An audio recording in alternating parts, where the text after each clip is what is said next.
Trade ചെയ്യണ സമയത്ത് നമ്മളുടെ ക്യാപിറ്റൽ എന്തുകൊണ്ട് അടിക്കടി വാഷ് ഔട്ടായി പോണേന്ന് നമ്മൾ ചിന്തിക്കാറുണ്ടോ? നമ്മൾ ഏത് ബിസിനസ് നമ്മൾ ചെയ്യണ സമയത്തും നമ്മൾ ആലോചിക്കാറുണ്ട കാര്യം എന്തായിരിക്കും? ആ ബിസിനസ് സർവൈവ് ചെയ്ത് പോകാനായിട്ട് നമുക്ക് എന്താ ചെയ്യേണ്ടതെന്നുള്ളതായിരിക്കും. പക്ഷേ ട്രേഡിങ്ങിലേക്ക് വരുന്ന സമയത്ത് മാത്രം ആലോചിക്കുന്ന കാര്യം എന്ന് പറഞ്ഞാൽ എങ്ങനെ കുറേ കാശ് ഉണ്ടാക്കുക എന്നുള്ളതാണ്. കയ്യിൽ കാശില്ലെങ്കിൽ എങ്ങനെ കാശ് ഉണ്ടാക്കാൻ പറ്റും എന്ന് ചോദ്യം വരുന്ന സമയത്താണ് ആലോചിക്കുക, അയ്യോ കയ്യിൽ കാശില്ലാണ്ട് എങ്ങനെ കാശ് ഉണ്ടാക്കുക. കയ്യിൽ കാശിലാണ് കാശ് ഉണ്ടാക്കാൻ പറ്റില്ല ട്രേഡിങ്ങിൽ. കാരണം ട്രേഡിംഗ് എന്ന് പറഞ്ഞു കഴിഞ്ഞാൽ ക്യാപിറ്റൽ ഇൻറ്റൻസീവ് ആയിട്ടുള്ള, അതായത് നല്ല രീതിയിൽ ക്യാപിറ്റൽ ഉണ്ടെങ്കിലാണ് നമുക്ക് ട്രേഡ് ചെയ്യാൻ പറ്റത്തുള്ളൂ. നമുക്ക് വേണമെങ്കിൽ ചെറിയ ക്യാപിറ്റലോൺ ട്രേഡ് ചെയ്യാം, വലിയ ക്യാപിറ്റലോൺ ട്രേഡ് ചെയ്യാം. ക്യാപിറ്റൽ ഇല്ലാതെ നമുക്ക് ട്രേഡ് ചെയ്യാൻ പറ്റത്തില്ല, ശരിയല്ല. എന്തെങ്കിലും കാശ് വേണം. അപ്പോൾ കാശ് ഒരു പ്രൈമറി കാര്യം തന്നെയാണ്. അതിൻ്റെ കൂടെ സ്കില്ലും കൂടി ചെയ്യുമ്പോഴാണ് നമുക്ക് റിട്ടേൺസ് ആയിട്ട് ജനറേറ്റ് ചെയ്യാൻ പറ്റുക എന്നുള്ളതാണ്. അപ്പോൾ ക്യാപിറ്റൽ ഉണ്ടാകണം എന്നുള്ളത് പ്രൈമറി കാര്യമാകണം എന്നുണ്ടെങ്കിൽ നമ്മൾ അതിൽ എത്ര റിസ്ക് എടുക്കണം എന്നുള്ളത് കൂടെ നമ്മൾ ചിന്തിക്കണം. കാരണം എന്ന് പറഞ്ഞു കഴിഞ്ഞാൽ നമുക്ക് ഒരു ട്രേഡ് നമുക്കിപ്പോൾ പറയുകയാണെങ്കിൽ 10,000 രൂപ നമ്മളെ ക്യാപിറ്റൽ ഉണ്ട്, നമുക്ക് ഒരു ട്രേഡ് നമുക്ക് എടുക്കാം. ഒരു ട്രേഡിൽ നമുക്കൊരു 5,000 രൂപ റിസ്ക് എടുക്കാമെന്ന് വിചാരിക്കുക. അതായത് ഈ ട്രേഡിൽ പ്രോഫിറ്റ് കിട്ടുകയാണെങ്കിൽ 10,000 രൂപ വേണം. അതായത് 10,000 രൂപ ഡബിൾ ആവും, 20,000 ആവും. 10,000 ക്യാപിറ്റൽ പ്ലസ് 10,000 പ്രോഫിറ്റ്.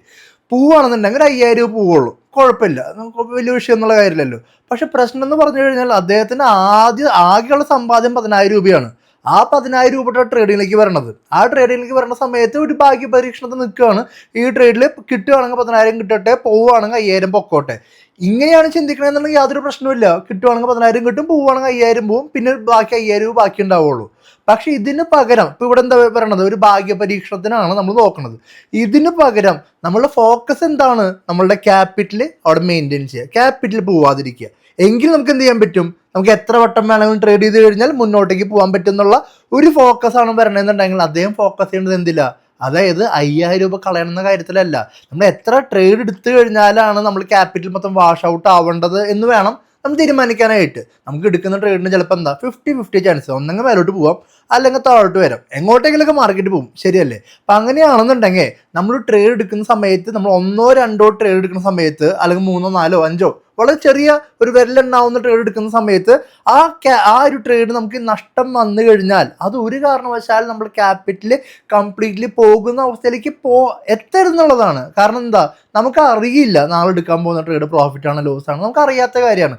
അറിയാത്ത കാര്യത്തിന് പുറത്ത് നമുക്ക് എന്താ പറയാൻ പറ്റുമോ? ഒന്നും പറയാൻ പറ്റില്ല എന്നുള്ളതാണ്. അപ്പോൾ നമുക്ക് എന്താ വേണ്ടത്?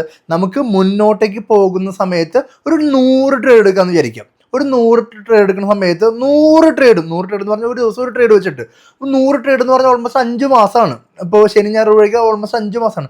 5 മാസം അടുപ്പിച്ച് എല്ലാ ദിവസവും നഷ്ടം വരികയാണെന്നുണ്ടെങ്കിൽ ഓരോ ശതമാനം വെച്ചിട്ടാണെങ്കിൽ 100% പോകും, ക്യാപിറ്റൽ മൊത്തം വാഷ് ഔട്ട് ആവും. ഇതാണ് സിനാരിയോ എന്നുണ്ടെങ്കിൽ പോട്ടെ എന്ന് വയ്ക്കാം. കാരണം അത് നടക്കാൻ സാധ്യത ഇല്ലാത്ത സിറ്റുവേഷനാണ്. കാരണം ആലോചിച്ച് വയ്ക്കുക, 100 ദിവസം, അതായത് 5 മാസം ഒരു പ്രോഫിറ്റും പോലും വരാതെ കണ്ടിന്യൂസ് ലോസ് വരാമെന്നൊക്കെ പറഞ്ഞു കഴിഞ്ഞാൽ നടക്കാത്ത കാര്യമാണ്.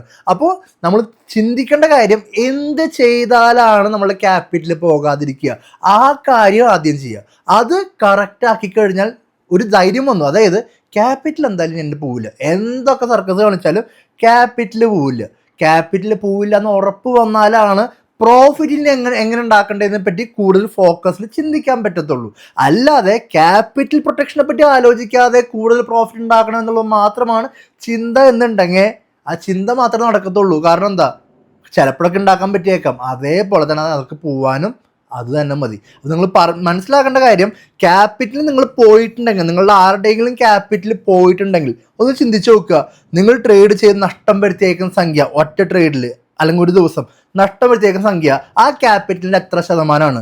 ഉറപ്പിച്ച് പറയാം, എല്ലാവരും, അത് ക്യാപിറ്റൽ വാഷ് ഔട്ട് ആക്കിയ എല്ലാവരും ഒരു ദിവസം അല്ലെങ്കിൽ ഒരു ട്രേഡിൽ അദ്ദേഹത്തിൻ്റെ ക്യാപിറ്റലിൻ്റെ 1% മേലേക്ക് റിസ്ക് ചെയ്തവർ മാത്രമേ അവർ ക്യാപിറ്റൽ മൊത്തം വാഷ് ഔട്ടായി പോയിട്ടുണ്ടാവുള്ളൂ. അല്ലാത്തവർ 1% താഴേക്ക് റിസ്ക് ചെയ്യുന്ന ഒരാളുടെ പോലും ക്യാപിറ്റൽ ഒരു കാരണവശാലും വാഷ് ഔട്ട് ആയിട്ടുണ്ടാവില്ല. അത് നിങ്ങൾക്ക് തന്നെ ചെക്ക് ചെയ്ത് നോക്കാം, നിങ്ങൾക്ക് അറിയാവുന്നവരോട് ചോദിച്ചു നോക്കാം, അല്ലെങ്കിൽ നിങ്ങൾക്ക് നിങ്ങളുടെ സ്വന്തം എക്സ്പീരിയൻസ് ഒന്ന് ചെകഞ്ഞ് നോക്കാം എന്നുള്ളതാണ്.